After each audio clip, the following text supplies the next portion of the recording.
আপনারা যারা দেশের বাইরে পড়ালেখা করে আসছেন না, এরপরে এখন দেশে এসে ব্যবসার সাথে জড়িত, বাণিজ্যিক নানা কর্মকাণ্ডের সাথে নিজেদেরকে সংযুক্ত রেখেছেন, তাহলে এই যে আমাদের বাঙালির যে ইতিহাস ঐতিহ্য, স্পেশালি যে ট্র্যাডিশন, উৎসবগুলোর সাথে খাপ খাইয়ে নিতে কি কোনো ধরনের সমস্যা হয়? না, এটা ফ্যামিলির উপর ডিপেন্ড করে, এটা আপব্রিংয়ের উপর ডিপেন্ড করে, এটা ভ্যালুজের উপর ডিপেন্ড করে। আমাদের বেলায় এটা হয় নাই, বরঞ্চ এরকম হয়েছে যে পরীক্ষা দিতে গিয়ে ঈদের নামাজ মিস করছি বাইরে, যখন আমি আমেরিকা পড়তাম।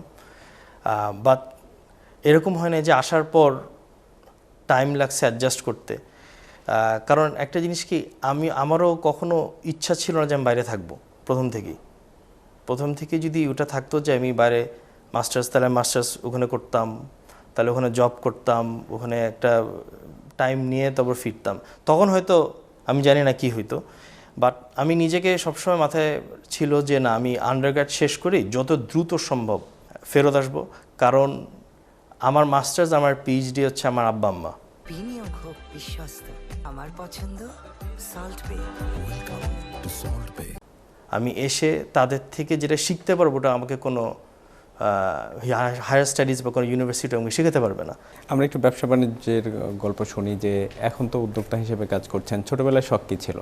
আমরা দুই ভাই, আমাদের ছোটোবেলা থেকে অনেক শখ ছিল আমরা মিউজিশিয়ান হব। আমার বড় ভাই গান গেতে খুব পছন্দ করতো, এখন তো আর এটা নাই। আর ভাইয়া গিটার খুব ভালো বাজায়, আবার আমি ছোটোবেলা থেকে ড্রামস খুব বাজাইতাম, খুব ভালো, আমার মনে খুব ভালো বাজাইতাম। আমি দুজনের ব্যান্ডও ছিল, আমরা কনসার্টও করতাম।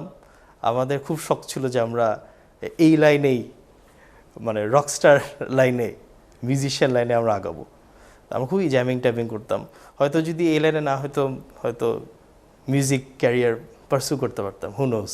এখন কি অবসরে মিউজিক প্র্যাকটিস করার সুযোগ পান? না, এখন এমন না যে সময় পাই না, বাট এখন ওই প্যাশনটা আসলে আর নাই। সময়ের সাথে সাথে হয়তো হারিয়ে গেছে। সময়ের সাথে সাথে হারিয়ে গেছে, হয়তো আবার আসতেও পারে, বলা যায় না। এখন আসলে ফ্রি টাইমে মোর পড়াশোনা অনেক করি, অনেক স্টাডি করি, বই পড়ি অনেক, আর এছাড়া ফ্যামিলিকে বেশি সময় দেওয়া হয়। ট্রাভেলিংয়ে যতটুকু সম্ভব ফ্যামিলিকে নিয়ে, ছেলেদের নিয়ে, ওটা আমার এখন মেইন প্রায়োরিটি।